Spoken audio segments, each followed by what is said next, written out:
Starting. All attendees are in listen-only mode. Hello everyone, and thank you for joining us for the MBA Women International webinar, Personal Branding. If you are so great, how come nobody knows who you are? Presented by Jennifer Ransaw Smith. We will have a question and answer session following the presentation. If you would like to type your questions into the question bar of your control panel, Jennifer will answer them. We've had a little bit of technical difficulty starting the presentation, and there may be a little bit of feedback from Jennifer's line. If there is too much feedback and people are not able to understand, please type in and we'll see if there's anything we can do to fix it. I will now hand it over to Jennifer to introduce herself and begin the presentation. Hello everybody, this is Jennifer Ransaw Smith, and I would like to welcome you to the call. I appreciate you, and I definitely want to make sure that it's worth your time. I wanted to start with a little story that I think sums up what we're going to talk about this evening really concisely. And it's about a gentleman who worked in the home and building industry for most of his life. And he got to the point where he was ready to retire. So he went to his boss and said, I've decided that I want to go down to Florida, hang out in Miami, spend time with my grandkids. And so this was the last house that I'm going to build. And he assumed that his employer was going to be really excited about it, but that wasn't what happened. Actually, his employer was very taken aback. And his employer looked at him and said, tell you what, if you build one more house for me, I will absolutely happily set you on your way. So the gentleman begrudgingly went ahead with that request and started building his final house. But because in his mind he was already in Florida, he started cutting costs. He did everything that he could to hurry up and get this project on the way. And any shortcut he could take, he took. So when it was time for him to finally go summons his boss for a final walkthrough and approval, they were walking up, and his boss started looking at the home and smiling. And as he handed him the key, his boss handed him the key back. And his boss said, this is for you. This home is my gift for you for all the years that you've been with me. And I just want to thank you. So naturally the guy was blown over, and the only thing he could think about is if only I had known I was building my own house, I would have done it also differently. So welcome to personal branding. What happens and we're excited, we're having a great day, and people encounter us, they have one feeling about us. If we're having a bad day, we look at the price of gas, or boss does something, one of our clients do something, we're perceived another way. What I want you to walk away with after this call is the fact that you can consciously position yourself in the marketplace. So let's get started. Hold on 1 second.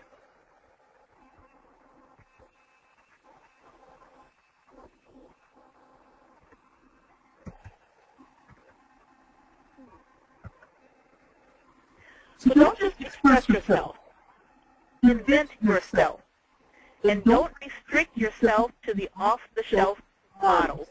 That was by Henry Louis Gates. Let me tell you a little bit of background about me before we get started. I started my career in advertising. I'm originally from Los Angeles. I went to school in Atlanta, and I went back to Los Angeles for a year to decide what part of the country I wanted to move in after advertising school and undergrad in journalism, and decided I wanted to move to New York. And found a headhunter in New York, and she found me a job, my dream job, in Bethesda, Maryland. So I ended up relocating to the East Coast, to Maryland, and within 7 months, we lost a huge account for an airline, and 15 people lost their job, and I was one of them. And it was sort of like a welcome to advertising for me. So I left that agency and worked at a couple other agencies before I finally did go up to Madison Avenue and work on brands such as Burger King and Clairol and AT&T. And while I was in New York, I started a public relations agency on the side. And when I ended up moving back down to the Maryland area, I took a job as a publicist for Newsweek for 2 years for a television show. A couple years later, I received a call from a branding agency, and it was a consultancy located in Georgetown, and I was blown away the moment I walked in and ended up taking a job there. And what really resonated with me was their motto, which is your brand is your reputation. And I really want to stress that today. When we're going to talk about personal branding, we're really going to talk about what it is how it is that you're perceived in the marketplace. Are you an industry expert? Are you thought of as a thought leader? And what you can do and how you can lead from wherever you are.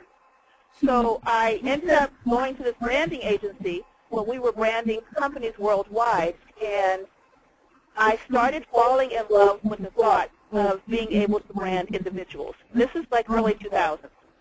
So I eventually left about 5 years later and opened up my own shop.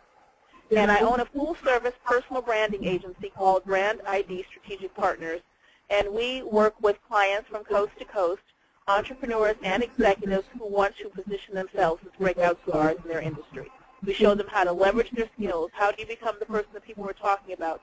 And we also work with companies to show them how to take their senior leader executives and their subject matter experts, and how do you get them to do some of the heavy lifting by elevating their brand so you can elevate the entire brand of the company.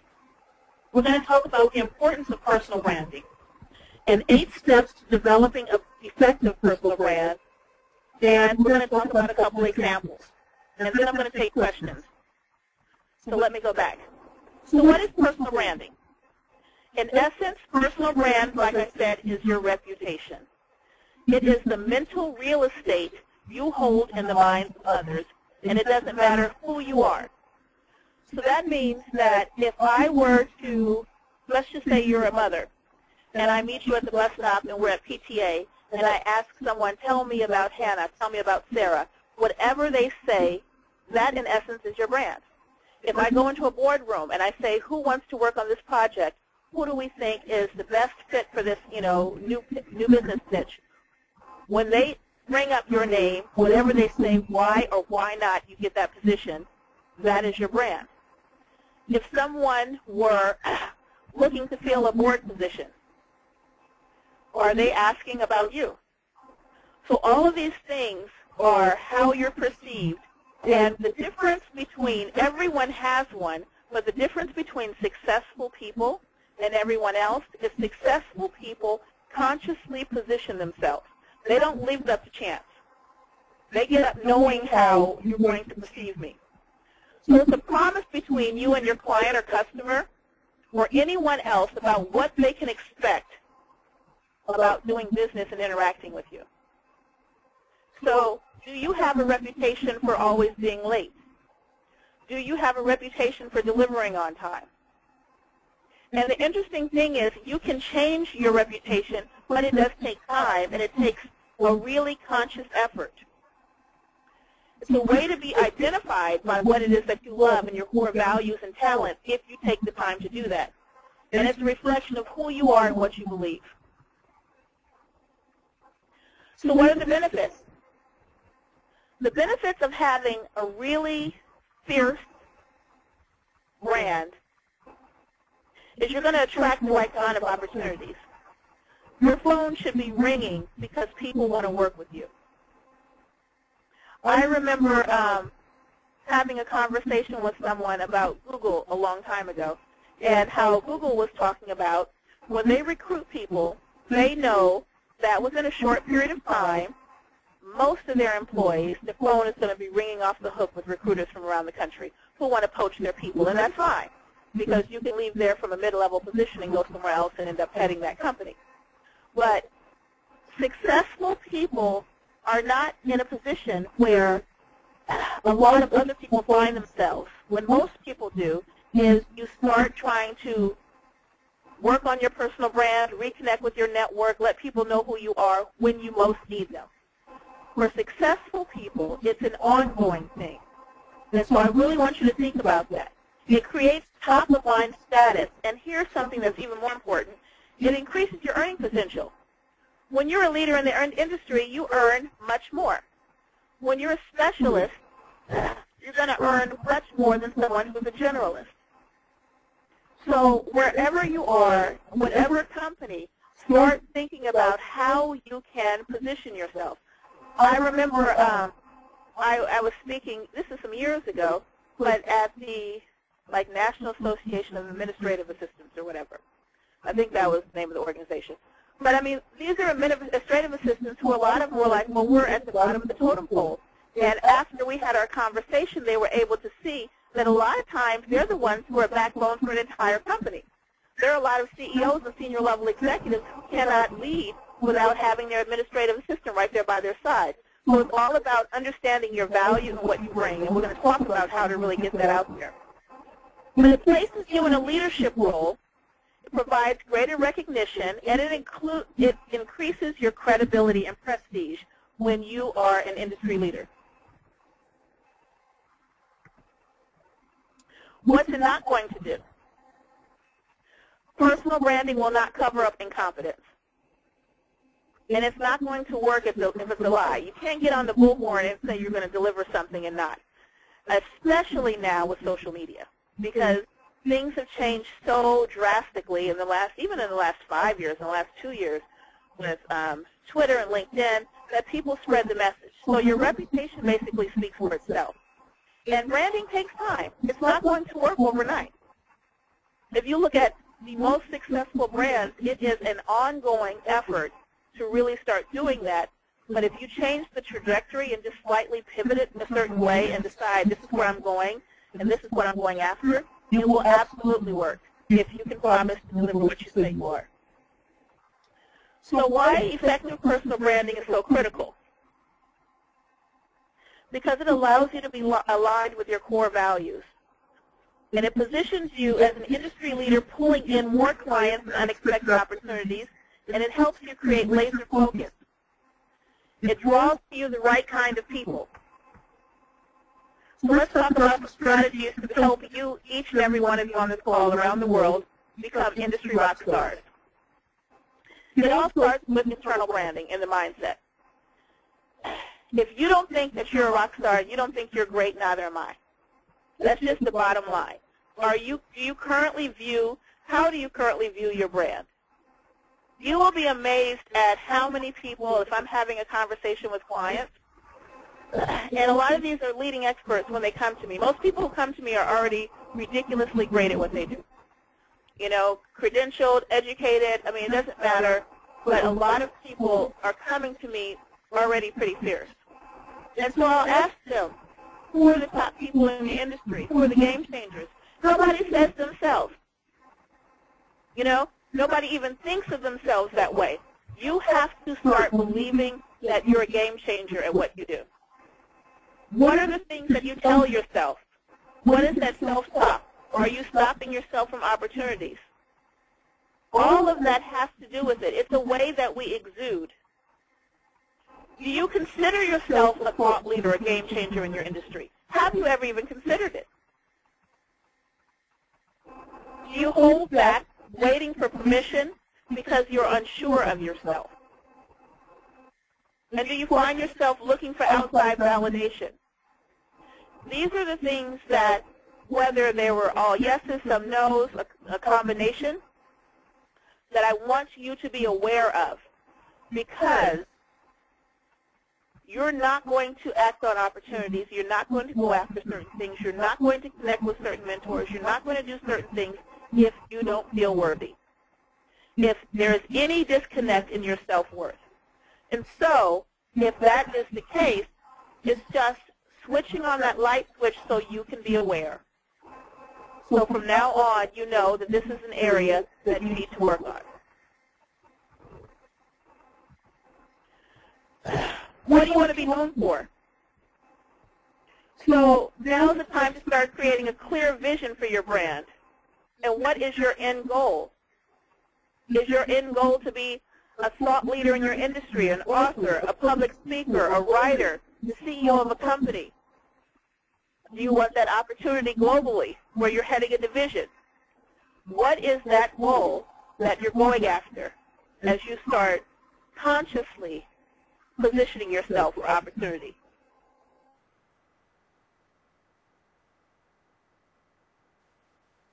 Global. The reason this is so important is because if you were to come and you're sitting with me and we're working and you say, you know what, I just want to be, I'm on the East Coast, I'm right outside of the Washington, D.C. area. I just want to be a rock star in Baltimore and Washington, D.C. That is my dream.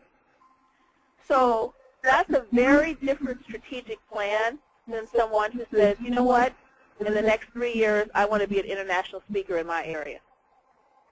In the next 3 years, I want to book, on New York Times, and I want to create myself, and I want to be the go-to thought leader for whatever industry I'm in. Completely different plan. So when we're talking about getting clear on what that end goal is, be clear on what it looks like. There is a guy, his name is Darren Hardy, and he's the publisher of Success.com. If you haven't been to that website, please bookmark it. It is an incredible website. It's an incredible magazine that comes out. And I think the new issue just came out, and Barbara Corcoran's on the front. And I think that it features both corporate and it has a lot of entrepreneurs.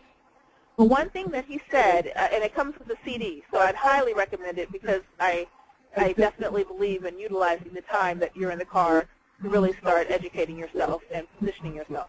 But one of the things that he said that I am going to veer off just to tell you this is when you're looking to design your life, look at the kind of lifestyle that you want.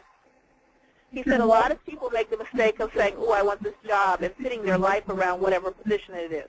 But you look at the kind of lifestyle you want, get really clear on that, and then you find something that fits into that. So when we're looking at what your end goal is, look at it through the lens of how is it that I'm trying to live? Do I want to be the kind of person that has opportunities to speak? Maybe I don't like speaking. Maybe I want to write. Maybe I want to be the person where in my industry when I'm turning on MSNBC or Fox or, one of the news channels, the NPR, they're tapping me. Maybe I want to be the person where in my industry when they're doing high-level panels, I'm the person that they're coming to, and they're asking me to keynote. So really get clear on how you're going to game change. In what areas can you really hone your expertise? What is it that you do? We're going to do another webinar in 2 months on really getting clear on your niche. But in the meantime, just look at what your expertise is. If you were to ask several people what it is that you're known for, would they say the same thing that you would say? So often there's a disconnect between what it is that we do and how others perceive us, or how we perceive ourselves, how others perceive us. So get really clear on that. There is a guy named Jack Canfield, and he's one of the writers, him and Victor Hansen, of Chicken Soup for the Soul. And I remember some years ago, he talked about the importance of feedback. And he said that every weekend that he comes home, I guess it was every Friday he comes home, he asks his wife, on a scale from 1 to 10, I want you to rate me as a husband. And if I wasn't a 10, what would it take to make me a 10? And he said the reason this was so critical is I could have been doing something really small. Like I could have come right in and put my feet up, grabbed a beer, and watched TV, but she might have needed just 5 or 10 minutes just to talk about her day. So I'm continuously making the same mistake, not knowing I can make a small tweak to make it better.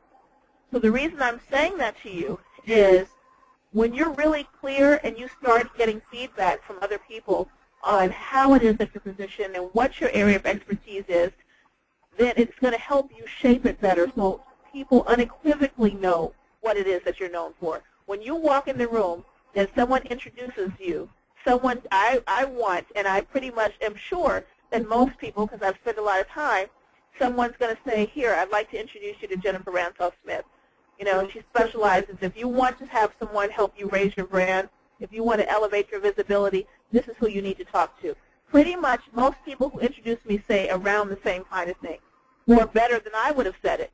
So I really want you to be clear on that because you can shape that. You can start having a a conscious effort to make sure that people are delivering the message that you want to deliver to the marketplace. Do you know anyone else with a similar vision? And really being clear on what the benefits are of someone working with you. What's the ROI? If you're a project manager, if you're a VP, if you're a team lead, if you're a CEO, if you're an entrepreneur, if you're a student, whatever across the spectrum it is that you do, what are the benefits of someone working with you? I mean, 100% clear. List your top 5 or 10. If you work with me, you're going to elevate your profile. We're going to make sure that we build your speaking package. We're going to make sure that your material and your marketing collateral and everything supports who it is that you say you are. We're going to do mental shifts. So really getting clear so a person has no fog when it comes to what it is that you're bringing. And how can you incorporate all those things? So let's talk about number 3, and a personal brand audit. What are your strengths and weaknesses? Marcus Buckingham, whom I adore, talks about you should be playing in your strength zone 80% of the time. Now, that's not necessarily always possible for those who are in a corporate setting where you have certain responsibilities and certain things that you have to deliver. However, if you're savvy enough and you know what your strengths are and you know what your weaknesses are, I guarantee that there are ways that you can start shifting and pivoting so you get more of the opportunities that land you in the strength. Because when you're operating in that area, you're helping make the company more money. You're being more efficient. You're able to really articulate that. So let's get really clear on what it is that you do so you're not wasting your time. How do you see yourself? How do others see you? How do your colleagues, clients, competition? How does the media? Does the media even know you exist? And it does not matter what situation or what the title is. You could be an inside media insider, the go-to person for your industry. You absolutely can. Are you open to continuous feedback? This directly talks about what I was saying with Jack Canfield. Having that and not being fearful. So often, especially as women, and this is really, really true, so often as women, we find feedback just tenses up. Tenses up. It's a tongue twister. It makes us tense. We find it negative. Oh my goodness, they don't like me. We have this thing about wanting to be liked. That's why I just went to go see Zero Dark 30 recently, and the star of the show, her name was Maya. That's why her character was so refreshing. We are in a situation so often that we downplay we do things simply because we don't want to rock the boat. Get clear on how people perceive you. And realize that every situation is got, this is not a sorority. What you're doing is you're being savvy, professionally savvy, so you can get out there and do what you have to do. Can others describe your brand as succinctly as you describe it, and are you living in alignment with who you say you are? Let's talk about what it takes to get you to start getting you out there. This is what we call our brand elevation toolkit. So you need a bio. You need to look at what it is that you bring to the industry. You don't need to wait. I think that we have, I was really pleased at how many people we have on the call, so I know representation is across the board. So we have people whose companies, hands down, they accept this position, someone's coming in media and writing the bio for you. Then we have a lot of people who, in their mind, they're not at the level where they think that they would need a bio because they don't have a title that would say, I need a particular bio. Wherever you are, you need a bio. You need a long one, you need a short one. You need a bio that describes who you are and what you're bringing to the industry, why you're a game changer. Maybe about your education, maybe about, what it is that your niche is and, what you bring differently. You need to start positioning yourself. Every single person on this call is the Chief Marketing Officer, the Chief Brand Strategist, and the Director of Public Relations of YOU Inc. Everybody. If you're not going to be your biggest cheerleader, if you're not going to get on the bullhorn and be savvy about positioning yourself, nobody else is going to do it. Because so many times, they don't know how great you are. You're the only one that can connect the dots between all of the things that you have done. You know, you're sitting on a board, you're volunteering over here, you did a product over here, and you helped a client save immense money. You're the only ones who can connect that dot. So you need to sit down and be really clear on how you're doing that. You need a professional headshot.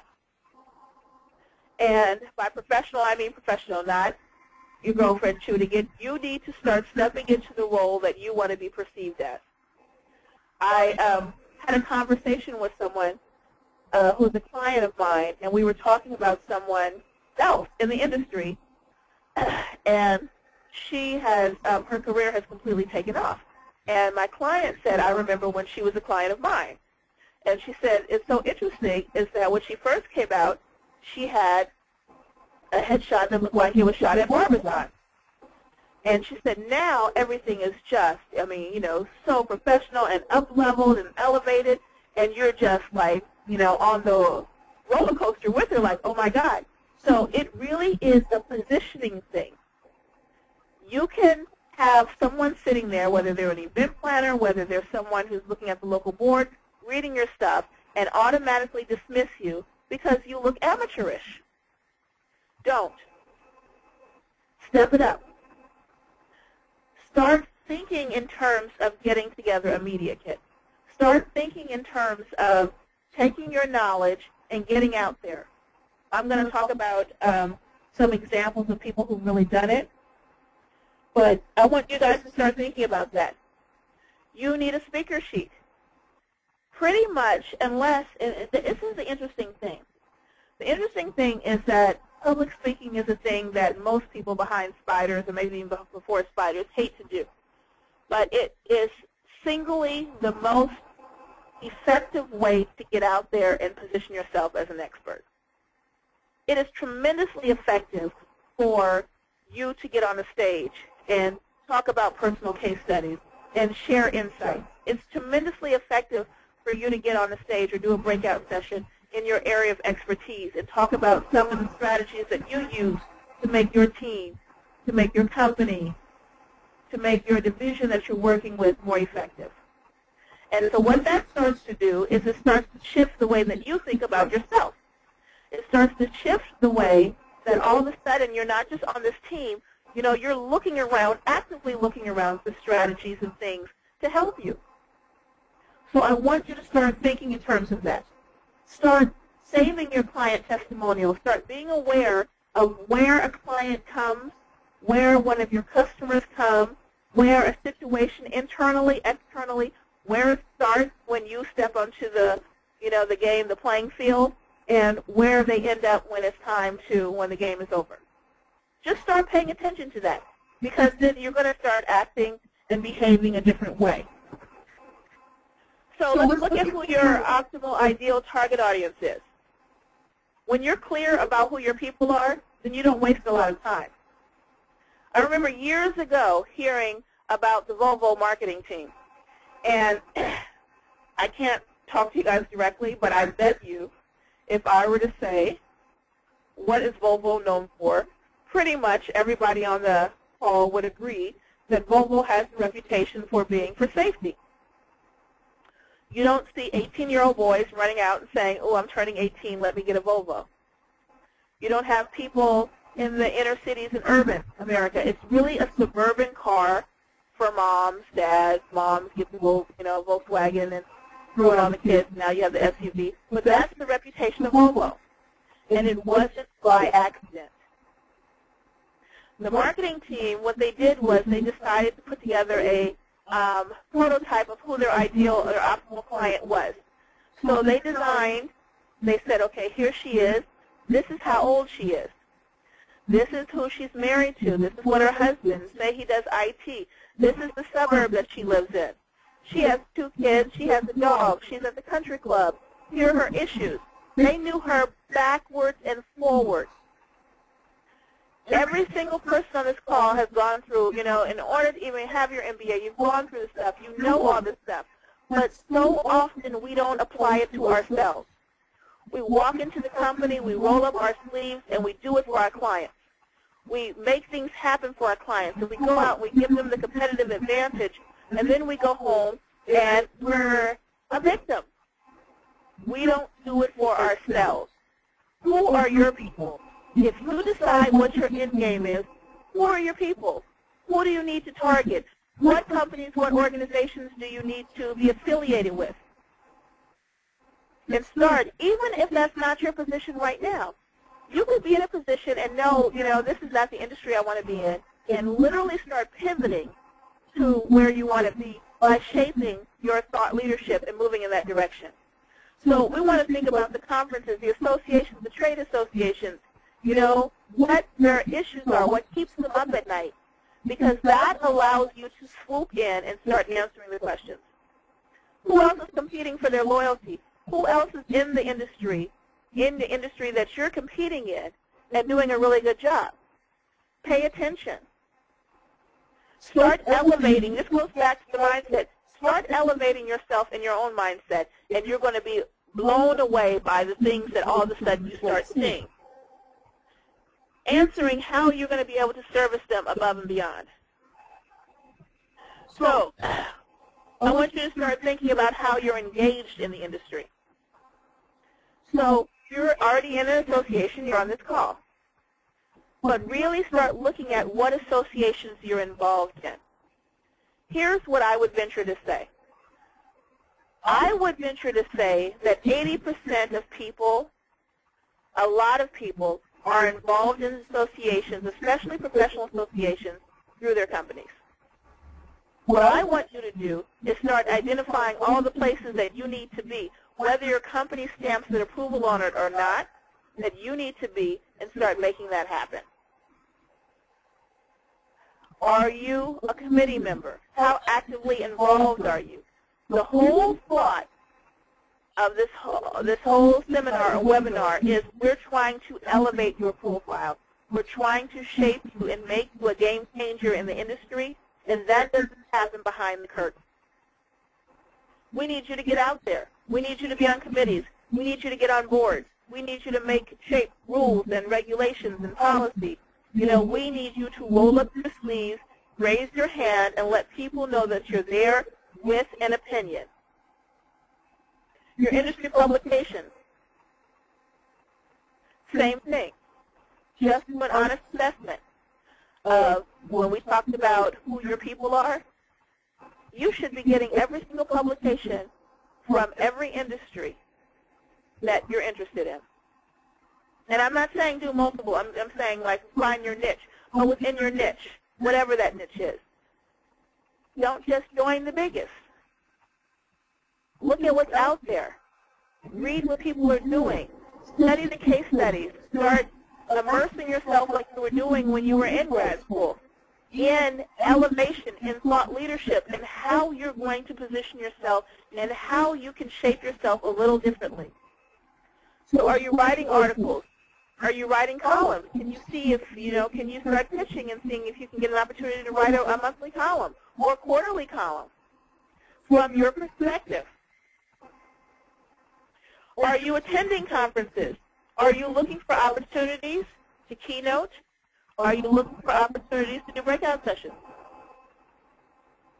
And again, it doesn't have to be that everything is coming from your company.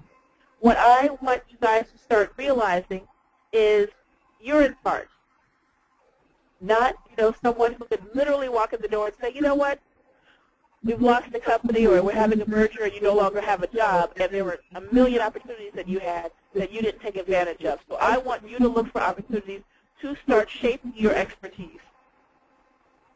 Are you submitting awards for your work? Let's look at elevating your image for success, number 7. What does your brand look like? When people are talking about you, the way that you deliver yourself, do you walk in the room as fierce as you actually can be? Everything from physically speaking, and this is just I don't want to say it's a small portion because it's a huge portion, and I'm actually going to veer off just to give an example. I remember when Michelle Obama first came out. And when Michelle Obama first came out, there were a lot of people who did not love her at all. They thought that she was the quote-unquote angry black woman. She's stepping on her husband's toes. Her look was some people a little harsh, like she was about to, go off. She was highly educated, but she wasn't a person that walked in a room and everyone could relate to. That's the fact. You could literally Google, I wrote a blog on it, go back and look at pictures as the before and after. There wasn't a connection with people around the world at all. It was just that they knew she was really smart. She was a kind woman. She was a great mom. But it wasn't a relatability factor at all. And that's really interesting because she wasn't in the White House. Now, she steps into the White House, and she has a team. She has a team to help her do everything. She has a team to help her shape with her messaging. She has a team to help her figure out what her best style is and how to really elevate that. And, you do the kitten heels, and, okay, we like the skirts that flare and the A-line. Like they really were clear. Here's the best haircut for you. Here's how to soften your eyebrows. It was really a transformation, a metamorphosis before America's eyes. Then all of a sudden, we're on the cover of Globe magazine. Then all of a sudden she walks out and everybody wants to be Michelle Obama. Everybody can relate to her. Everybody is like, oh my God, here's what she's passionate about.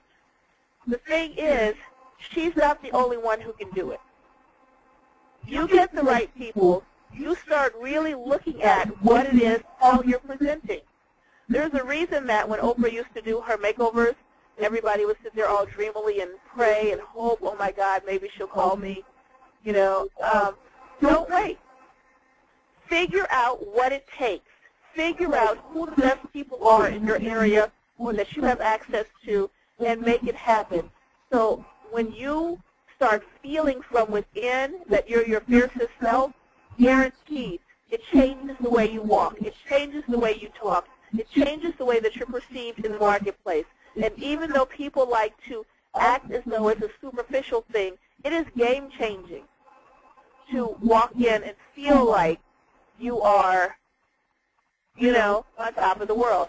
And times have changed enough that you don't have to be the person who's at Neiman and who has a Rachel Zoe filling out your closet. Times have changed enough that you have top designers who are and Michelle Obama at Target. You can just get clear on what you want your image to be. Does your office, does your environment support you? Does it look as though it is your brand? If you're someone who's a world traveler and you have an affinity for photography, is it demonstrated in your office? Or do I see nothing? I really want you to start looking at how you elevate all areas of your life so it elevates you. Look at the way that you're leading projects. Look at the way that you're running meetings. Look at the way that you answer the phone. Look at the way that you show up. Look at the way that you send correspondence to people and say thank you. Look at all areas of your life and see if there's a consistency and if there is a way that you can strategically start positioning yourself as the person. Let's talk about getting you a winning strategy. I think that you should take personal branding as serious as you take anything else. Because when done effectively, you will have your phone ringing off the hook. When done effectively, you will walk in the door and open up your email and see people reaching out to partner and joint venture and work with you. You will see people saying, you know what, I'm writing an article or I'm writing a book and I'd like to see if you would do a chapter. I've been reading about your reputation. You will have people standing up in the audience. So I really want you to take it 100% seriously. That said, let's get clear on what your mission is. Let's get clear on your target audience. Define it. Let's get clear on what your long and short-term goals are. This year it could be 2 or 3 things, 2 or 3 simple things to start moving you forward and elevating it. Do a 360-degree analysis. You can do a Survey Monkey. You can. Everyone in here has probably experienced the whole thing that we go through once a year when you're in corporate, and we're rating and we're looking at how our subordinates are doing and how our bosses are doing, and how performance reviews. Have that done on yourself from a different angle. And there's there's software that allows you to do that. And if you want it to be blind, you can have it anonymous. But really take the time to see if you're projecting. Because if you're worried about what you're going to hear, you can't change. What is it? You can't change what you won't acknowledge. You 100% can polish up. You 100% can elevate. It happens on a daily basis. Have a calendar and start really making a conscious, concerted effort. This is one thing that we do with our clients all the time, is we get really clear on where they want to be, and we start shaping it, helping them get there so that you're getting major traction. So really take it seriously. When you're getting all of those recommendations, when you're getting all those great case studies or those emails saying you did a fabulous job, keep that. It is so important. When I was talking about giving you some examples, it really doesn't matter your area, because there's so many people who are doing a kick-butt job. I look at Melody Hobson, and she's one of the president of Ariel Capital Management in Chicago. And she was someone who grew up not really wealthy at all and was educated at some of the best schools in New York, and I think I was University of Chicago or something like that. But she ended up running this company, and you have somebody behind the scenes, in a job that's behind the scenes, who literally has built a brand like a Susie Orman, but as someone who comes out and talks to the everyday person about their finances. Everybody on here has an opportunity to show and to connect with the viewer. Everybody on here has an opportunity to, translate what you do in a meaningful way. I remember years ago when the, the economy took a tank. And it might be 4 or 5 years ago now, but the economy took a nosedive, and everywhere you heard how bad the economy is. And woe is me. What are we going to do? So I'm in the Washington, D.C. area, but I'm literally right in the middle of Washington and Baltimore. So I wrote all the producers in Baltimore and all the producers in D.C. and said, if the economy is so bad, then now more than ever before should people be taking ownership of their brand and positioning themselves, because you have 500 people applying for a job, one job. So within 48 hours, the producer called, invited me on to come and give strategies with the viewers. It went well. They invited me again, and because of that one time, they were like, can you come on every single week? It was a bit much, so I ended up coming on once a month for the next year because of an email on ABC. So my point is, when you're an expert, you look at the news differently. When you're an expert, you're not sitting there popping popcorn and tossing it in your mouth and, jumping on Facebook. You're looking at how you can bring value to the marketplace. How what they're talking about, or it might not even, you might not have the general public, you might have a really niche audience, but how do you shape and how do you start considering yourself a thought leader and bringing that out? We all have two choices. We can make a living or we can design a life. I want you to design your fiercest life. Absolutely.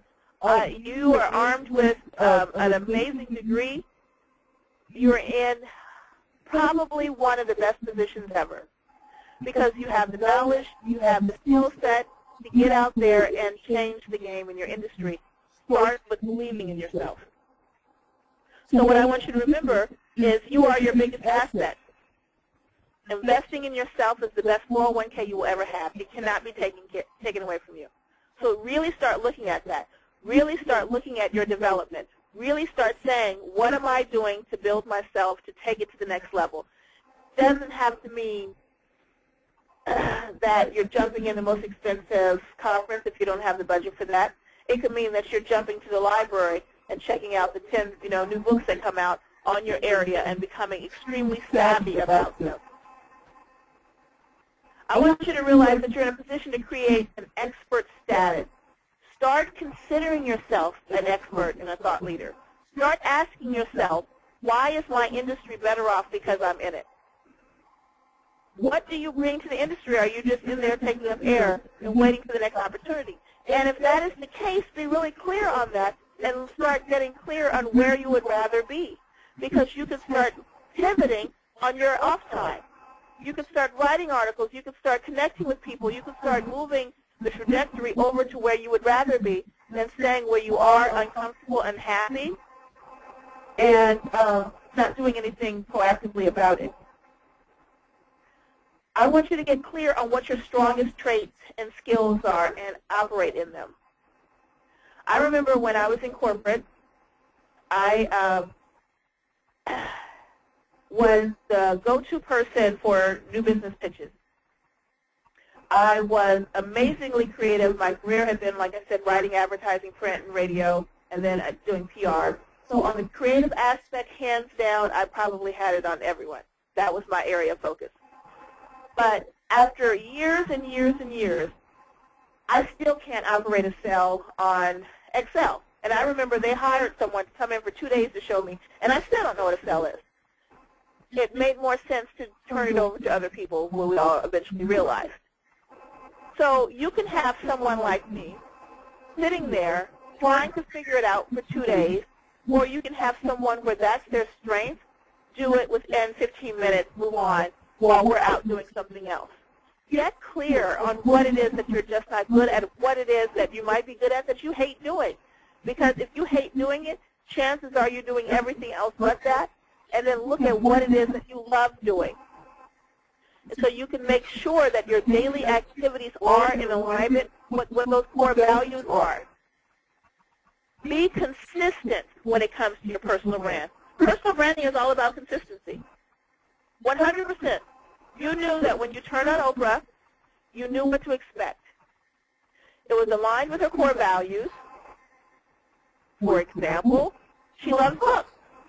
So what does she start? An international book club. For example, she's really into, you could tell when she started doing the spirituality and really seeking on a spiritual journey in quest, she introduced that to everyone else. So look at what it is that you love to do and start aligning with that, because there's always a way. Some of the action tips I want to leave you with. One way to find out how others feel about you is to ask them. The next time someone was referred to you, ask them what the referrer said about you. Have those conversations. Start a wow file. I am probably 100% sure that every single woman on this line has experienced a time when she just was feeling like, woe is me. I can't do this any longer. I'm not as good as I think I am. I feel like a fraud, you know, the whole fraud syndrome. I have all this responsibility, but am I good enough? Go back and start collecting everything amazing that you have ever done. Someone posted on Facebook, and I gave it to, I have a mastermind group, and I gave it to my clients. They have mason jars, and every time someone does something great, you tear off a little sticky note or a piece of paper, and you write it, and you dump it in the mason jar for the year 2013 or the year 2014, and you collect all those things. Because what happens is, if I say, Hannah, you did a fantastic job, and I love working with you, and I think I really understood the value that I got working with you, if Hannah wrote that today or yesterday, you know, the early part of February, I'm not going to remember that in June. If I remember it, I'm not going to remember to go back to the email. How many emails do you have buried with precious treasures about how divinely great you are? How many times has someone wrote you a note and then you were like, this is really sweet, let me tuck it in a journal, let me put it on the nightstand, and then 2 years later you can't access it? You need to start accessing your fierceness on a daily basis. It's like your fuel, your energy. Being a leader and a thought leader in your industry is all about the truth, and it really means being a leader. It really means bringing something that's game-changing to your industry. Set up your Google alerts for whatever your particular niche or topic is, so every time someone comes out, every time someone says something, an article is written, anything is mentioned, you're on top of it. We don't even have time. We didn't even go on building your thought leadership through writing and social media and all that stuff. But you want to make sure that you keep your finger on the pulse of advertising. I mean, not advertising, of the finger on the pulse of what it is that you do. I remember I said that because after undergrad, I went to an advertising school, which they called the Harvard of Advertising. It was in Buckhead, Georgia. It's called the Portfolio Center. People came from all over the country, all over the world, all the big agencies in the world, Nikes and the McCanns and the Fallons, everybody recruited there. And I remember a professor telling us, when you're in times have changed with commercials, so people don't, but he was like, it is your job to keep your finger on the pulse of everything that's going on. Because we wrote about so much. That was, people are amazed to this day that I literally could have, a conversation about the latest article in Harvard Business Review or The Economist, but then we also could talk about the Kardashians and what's going on Scandal. So I want you to get that deep in your area of expertise, whatever it happens to be, so that you can walk in a room at any level and start full engagement conversations in what your opinions are. And Google Alerts allows you to do that. Here's some great resources to get you started. There was a book called Make a Name for Yourself by Robin Roper Fisher that came out years and years ago, like 2001. And this was the book that literally started making me think, I don't think I want to brand companies anymore. I want to brand individuals. This was early on. Radical Careering by Sally Hogshead is also on here. Now Discover Your Strengths by Marcus Buckingham. Career Distinction. And Peggy Klaus has a book out called Brag, The Art of Tooting Your Own Horn. That is a straight skill that I want everybody here to start embodying. Feeling comfortable letting people know what your self-worth is. I saw a quote, or I think I posted it today, and it said something to the effect that your fee, well, we could, this is for entrepreneurs, but we could easily substitute that for your salary. It's an indication of what your self-worth is, how good you think about yourself. So you need to start working on that so it can start beefing up what it is that you do. Decide who you want to be, and then make it so.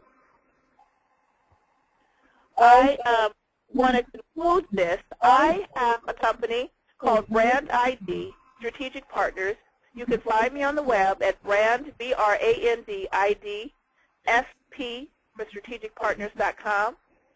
And like I said, we're a full-service agency. We work with clients coast to coast. We have lots of programs. And we have an incredible program called Ignite that's literally just a 90-minute jump start. So if you're ready to have a conversation, come up with a quick plan to start executing, please come on to our website or send me an email. My email is jennifer@brandidsp.com, and we will give you a special discount to work with us. We'll take $75 off if you contact us, and the Ignite program is extremely affordable, and we're making that available for the next 48 hours. We're not going to extend that longer than that. But if you really want to have a conversation and customize a plan to help you elevate, to help you start positioning yourself, and to really get out there and show the world what you're made of and who you are, then give us a call. And I'm going to turn it over to Hannah because we're going to take some questions. Great. Thank you, Jennifer. We only have a few minutes left, but keep typing in your questions, and I'll make sure to pass them along. One that we have right now is, did you ever lose your confidence in your brand and ability? How did you get it back, and what steps did you take to get it back? Absolutely. I think that so many women do suffer from the fraud syndrome, and I believe that. I believe that you can feel at the top of your game one minute, and the next day it's hard to get out of bed because you have another Mount Kilimanjaro sitting in front of you. I believe in affirmations and mantras. I actually tell myself how fierce I am. I actually pull out information. And when I said start a wow factor, I wasn't just talking. I do that. I have clients who've written me who said, Jennifer, you have changed my life. Working with you has literally changed our business. I've gotten my dream. So I pull those things out constantly and start referring referring to them and looking at them. I think that most of us expect that we're going to wake up every day and be fierce, and that's not the case. Successful people put things in place to help support them, so when they start taking dips, that they have a friend, they have a mentor, they have someone they can pick up the phone to remind them and show them a mirror of how dynamic they are. Great, thank you. Here's another one. How long does it take for someone to make over their brand? It literally depends on what it is that you're trying to do. There's not a set amount of time. But what I will say is that you can decide what you want to do, start actively doing things pretty quickly, and, I mean, within certain months, people will start taking a notice and starting to think of you that way. So, for example, you could say, you know, I want to, let me give you this example really quickly. There was a woman, she was considered, she is now considered one of the most powerful women on Wall Street. And when she was young in her career, she was at a firm, a major firm. And she went to her boss and found out that there was a position available. And he said, I don't think that you're the right person for this position because you're not tough enough. He said, the person for this position needs to be extremely tough and you're just not ready yet. So why don't you go back and do what you have to do, and when a right position comes along, we'll let you know. Well, instead of going home and picking up the phone and calling all of her friends and bitching about it, what she did was put together a plan to rebrand herself. So she literally went to work. Every meeting when someone said, you know what, Hannah, I don't want to do this. This client's not calling me back. She raised her hand and said, Hannah, why don't you hand me that? I'll call them. I eat tough clients for breakfast. Somebody, if she were walking down a hall and someone was saying, you know, I'm getting pushback with here. Well, I don't know how to do this. She's like, here, let me take care of it for you. So she started doing that so much, 60 days later, she was in that position. So when I say it's a cognizant effort to decide how you want to be perceived, you make sure that your actions back them up. What a great example. Thank you. And it looks like we're actually out of time. But thank you, everyone, for all your great questions and for joining us this evening. And Jennifer, thank you so much for joining us and for the great presentation. Thank you for having me. I loved it. It was a pleasure. Thank you. A recording of this webinar will be available on the MBA Women International website. And if you have any other questions, feel free to email membership and we'll pass it along. And finally, don't forget to register for Jennifer's webinar next month about finding your niche. Thank you again, everyone. Thank you, Jennifer, and have a great night. Bye-bye.